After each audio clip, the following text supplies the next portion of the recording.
Budget को लेकर काफी चर्चा हो रही है। आम आदमी के लिए कितना फायदेमंद है, किन लोगों को टारगेट रखते हुए इस बजट को पेश किया गया, जैसी बहुत सी बातें हैं। इनमें सबसे महत्वपूर्ण आपने 2-3 शब्द सुने होंगे।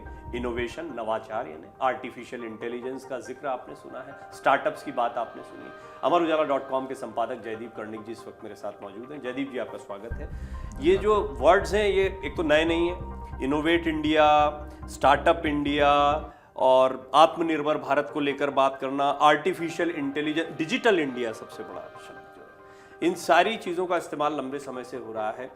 अब क्योंकि ये दूसरे टेन्योर का एक तरीके से अंतिम पूर्ण बजट रहा है, अब अगला एंट्रीम बजट ही होगा, तो इस लिहाज से 2 टेन्योर का आकलन भी करना था कि 2 टेन्योर, और ये पहले समय से बात हो रही है, प्रधानमंत्री मोदी तो इन चीज़ों को पहले भी उठाते रहे।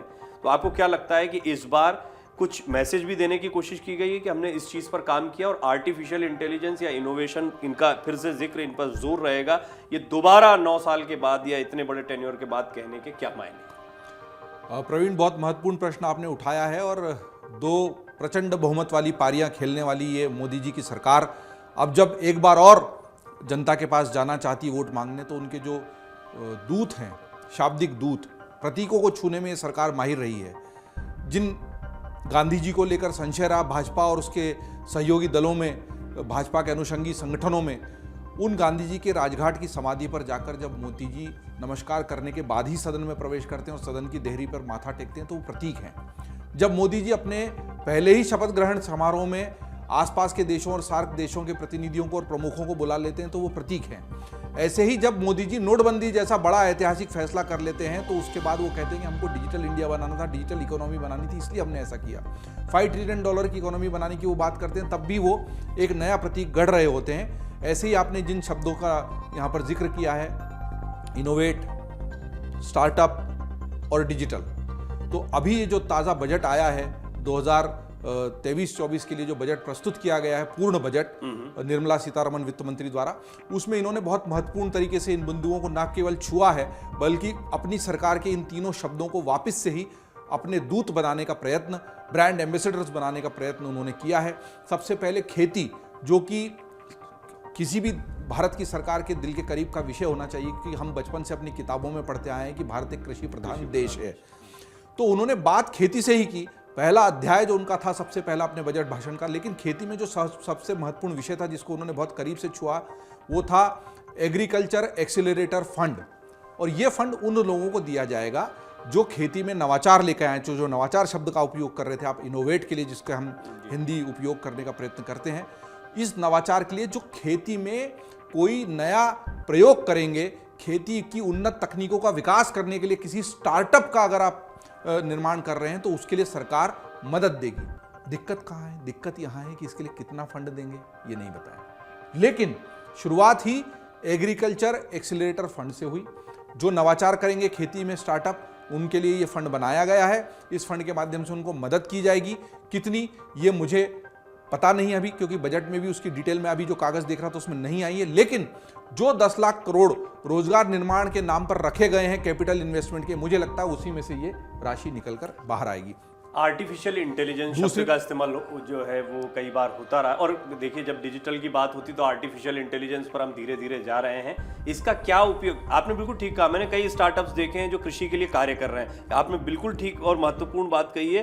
कितना फंड दिया जाएगा, किस तरीके से दिया जाएगा, इसके बारे में जब तक चिन्ह, और आज की बात नहीं है, जब से स्टार्टअप इंडिया स्कीम शुरू हुई है तब से ये नवाचार हो रहा है कृषि में। आपने खुद स्टार्टअप पे बहुत काम किया, काफी मैं ऐसे स्टार्टअप्स को जानता हूं, तो देना चाहिए। स्टार्टअप से जुड़ी एक और बात, इसके पहले कि हम डिजिटल इंडिया की तरफ बढ़े, और डिजिटल इंडिया और आर्टिफिशियल इंटेलिजेंस को लेकर जो बातें कही है उसके बारे में हम अपने जो लोग इसको देख रहे हैं अमर उजाला के इस वीडियो को, उनको बताएं। स्टार्टअप्स के लिए ही उन्होंने टैक्स में छूट देने के लिए भी कई प्रावधान किए हैं। इसका विस्तार से पूरी जानकारी अभी और आना बाकी है। और जैसा हम कहते हैं कि devil lies in the details, तो जो सारी जानकारियां छुपी होती हैं, कई बार उसमें से ऐसी चीज़ें निकल के आ जाती हैं जो अचंभित भी कर देती है। जब बजट आ रहा था तो सेंसेक्स 1200 पे चला गया था, 1200 प्लस पे, और जब बजट खत्म हुआ है और अब दिन खत्म हुआ है और बाजार बंद हुआ है, तो सेंसेक्स तो नेगेटिव में चला गया है, लेकिन BSE 158 पॉइंट प्लस में बंद हुआ है। लेकिन बहुत ज़्यादा उत्साह और अतिरेक देखने को नहीं मिला हमको बाजार में। तो वैसे ही जब डिटेल आएंगे तब बताएंगे। लेकिन ये अपने भाषण में जिक्र उन्होंने जरूर किया है कि स्टार्टअप्स को जो टैक्स में छूट दी जा रही थी उसका दायरा बढ़ाने की कोशिश की है, और अगर जो डायरेक्टर्स होते हैं स्टार्टअप के उसको लेकर जो प्रोविजन किया गया था कि आप लॉसेस को कैरी फॉरवर्ड कर सकते हैं, तो 5 साल तक करने की प्रोविजन था, उसको 7 साल तक बढ़ाएंगे ऐसा कहा गया है, लेकिन इसकी डिटेल्स अभी सामने आना बाकी है। तो कुल मिलाकर स्टार्टअप्स की जो पूरी इकोसिस्टम को रचने की और उसको आगे बढ़ाने की बात इस सरकार ने लगातार की है, उसी के लिए नए प्रावधान इस बजट में किए गए हैं। अगर आप कृषि अनुसंधान से जुड़ा हुआ कोई स्टार्टअप बनाते हैं तो उसको सरकार प्रोत्साहित करेगी, कितना कैसे, जब भी डिटेल आएगी हम आपको बताएंगे। अब आर्टिफिशियल इंटेलिजेंस की जो बात है, इसको आपको कैसे लगता है, हम इसको थोड़ा संक्षेप में समझकर इस वीडियो में, क्योंकि बहुत सारे लोग हमारे साथ जो भी जुड़ेंगे वो ये भी ज़रूर जानना चाहेंगे कि आर्टिफिशियल इंटेलिजेंस तो कह दिया, जैसे स्टार्टअप के आपने कहा कि इसके लिए कोई क्लियर तस्वीर स्पष्ट नहीं की गई है, इनकी मदद की जाएगी, इनको बढ़ा, ऐसी आर्टिफिशियल इंटेलिजेंस पर काम किया जाएगा, पर क्या काम किया जाएगा, कौन सी संभावना, क्योंकि आपका ये विषय भी है और आप इस पर काफ़ी जानकारियाँ देते भी रहते हैं वीडियोज़ के माध्यम से, ये बताएं कि आर्टिफिशियल इंटेलिजेंस में क्या संभावनाएं हैं, किन क्षेत्रों में सरकार को काम करना चाहिए और किन पर काम किया जा सकता है। देखिए प्रवीण, आर्टिफिशियल इंटेलिजेंस जो है वो भविष्य की सच्चाई है, भविष्य की नहीं, वर्तमान में ही बहुत सारे काम आर्टिफिशियल इंटेलिजेंस के माध्यम से होने लगे हैं। बहुत संक्षेप में कहें तो ऐसे सारे काम जो मनुष्य को लगता है कि बहुत ही निहायत रूटीन के काम है, या इस पर हम अपनी ऊर्जा खर्च कर देते हैं, या हर किसी व्यक्ति के पास उतनी बुद्धिमत्ता नहीं होती जितनी किसी बुद्धिमान व्यक्ति के पास होती है। औसत बुद्धि और एक बुद्धिमान व्यक्ति में हम हमेशा अंतर पाते हैं, लेकिन मशीन ऐसा करती है कि उसको पाटने की, उस खाई को पाटने की कमी को, जैसे आपको सब याद नहीं रहता तो आप गूगल से पूछने लगे ना, वो भी एक तरह से मशीन का ही इंटेलिजेंस है, क्योंकि गूगल आपके लिए जानकारी इकट्ठा करके उस मेहनत को बचाकर आपकी मदद कर रहा है। मशीन आपके कपड़े धो रही है, मतलब आपके उस श्रम को कम करने की कोशिश कर रही है। ऐसे आर्टिफिशियल इंटेलिजेंस को अगर आप बहुत आम बोलचाल की भाषा में समझने की कोशिश करें तो मशीन आपका काम करने लगेगी, आपके जिज्ञासाओं को शांत करने लगेगी, आपको लिखना पढ़ना है तो वो काम भी मशीन कर देगी। ऐसी तमाम चीज़ें मशीन कर सकती है जिसको चैटबॉट्स या रोबोट्स के जरिए करने की बात कही जा रही है। अब आर्टिफिशियल इंटेलिजेंस का भारत के लिए महत्व ये है कि इस पर पूरी दुनिया बहुत ज़्यादा काम कर रही है, इसके अनुसंधान पर लाखों करोड़ों अरबों रुपए खर्च हो रहे हैं। चैट जीपीटी जिसकी इतनी ज़्यादा चर्चा हो रही है, जिसके बारे में मैं भी बात कर रहा हूं, जो प्रवीण कह रहे हैं, अमर उजाला पर हम लगातार जानकारियां भर रहे हैं, इसलिए क्योंकि आपको जानकारी होनी चाहिए। तो चैट जीपीटी का सारा काम अमेरिका से हो रहा है, ओपन एआई नाम की एक कंपनी बनी है। हालांकि भारत की जो इन्फोसिस है उसका भी उसमें कुछ हद तक निवेश है, लेकिन भारत सरकार खुद सरकार के स्तर पर आर्टिफिशियल इंटेलिजेंस यानी कृत्रिम बुद्धिमत्ता को लेकर क्या कर रही है, इसको लेकर अभी तक प्रश्न थे। तो आज के बजट में इसका उत्तर मिला है कि निर्मला सीतारमण जी ने यह घोषणा की है कि पूरे देश में 3 बड़ी रिसर्च लेबोरेटरीज यानी अनुसंधान की प्रयोगशालाएं स्थापित की जाएगी, जिसके जरिए आर्टिफिशियल इंटेलिजेंस पर काम किया जाएगा। इसके लिए उन्होंने निजी क्षेत्र का भी आह्वान किया है कि वो आगे आए, क्योंकि ये केवल सरकार का काम है नहीं, ये वैसे भी निजी क्षेत्र ने ज्यादा इसमें बीड़ा उठाया और कई लैब्स अपने अपने स्तर पर भारत में भी काम कर रही हैं। लेकिन अगर उनको इस सरकार का सपोर्ट मिलेगा, सरकार की मदद मिलेगी, तो शायद कृत्रिम बुद्धिमत्ता यानी आर्टिफिशियल इंटेलिजेंस के क्षेत्र में भी भारत एक नई छलांग लगा सकता है। इस पर भी कितना पैसा खर्च होगा प्रवीण, इसका खुलासा वित्त मंत्री जी ने अपने बजट भाषण में नहीं किया है, लेकिन उन्होंने ये जरूर संकेत किया है कि बड़ी संस्थाएं, इसका मतलब IIM या IITs के जरिए इन प्रयोगशालाओं को संचालित किया जाएगा। वो देश के 3 शहर कौन से होंगे इसका खुलासा नहीं हुआ है, लेकिन उन्होंने ये बड़ा नारा इसकी घोषणा करते वक्त जरूर दिया है कि AI make in India, AI that works for India. इसका मतलब वो सारे लोग जो इस प्रयोगशाला के माध्यम से काम करेंगे और सरकार का बजट, सरकार का फंड उस पर खर्च होगा, वो ऐसी कृत्रिम बुद्धिमत्ता पर काम करें जो भारत के लिए हो, भारत के भीतर बनी हो और भारत की बेहतरी के लिए वो कृत्रिम बुद्धिमत्ता काम आए। ये मैं आपको ये भी बता दूं थोड़ा सा संकेत देते हुए, क्योंकि इसमें हम लंबी बात नहीं कर सकते, विस्तार से करेंगे। कृत्रिम बुद्धिमत्ता का उपयोग न केवल रोजमर्रा के कामों के लिए है, बल्कि सामरिक दृष्टि से भी इसका बहुत महत्व है। युद्ध की तकनीक में भी इसका AI का उपयोग बहुत ज्यादा किया जाने लगा है। इसीलिए कहीं ना कहीं भारत सरकार का ये उद्देश्य है कि हम इस दृष्टि से कहीं पिछड़ न जाएं।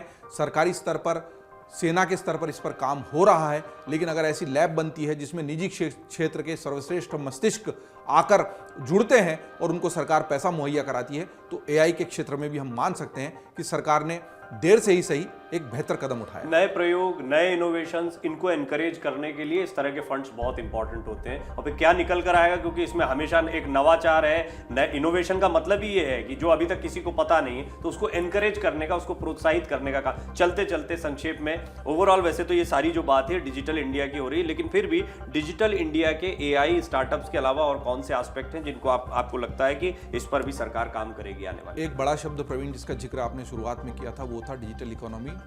तो डिजिटल इकोनॉमी को बढ़ावा देने की कोशिशें सरकार लगातार कर रही है। नोटबंदी जिसका मैंने जिक्र किया था, उसके बाद डिजिटल पेमेंट्स बढ़े हैं और हम भी देख रहे हैं कि सब्जी के ठेले पर भी हम पेटीएम से या अन्य माध्यमों से यूपीआई से भुगतान कर सकते हैं। उसी को बढ़ावा देने की दिशा में इस बजट में भी कई सारे प्रावधान किए गए हैं। जैसे एक बहुत बड़ी बात यह है कि एमएसएमई जो छोटे व्यापारी होते हैं, एमएसएमई मतलब उनको उन्होंने अपने टैक्स के दायरे में छूट देने की बात कही, लेकिन केवल उनको जिनका जो कैश का लेन देन है, नगद लेन देन है, वो 5% से अधिक का ना हो, क्योंकि अधिकतर छोटे व्यापारी अभी भी नगद में व्यवहार कर रहे हैं गांव कस्बों में, देहातों में।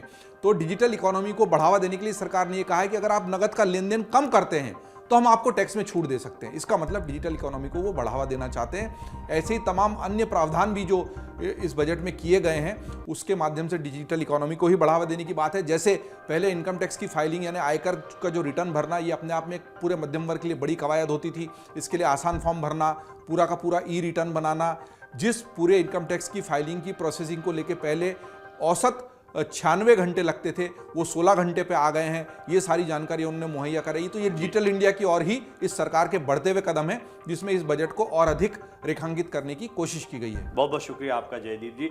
आर्टिफिशियल इंटेलिजेंस समझ लिया आपने, स्टार्टअप्स के लिए क्या संभावनाएं हैं और डिजिटल इंडिया को लेकर क्या विजन हो सकता है, ये सारी चीजें इस रिपोर्ट के जरिए हमने आपके सामने रखने की कोशिश की। डाउनलोड करें अमर उजाला ऐप और पाएं खबरें लगातार।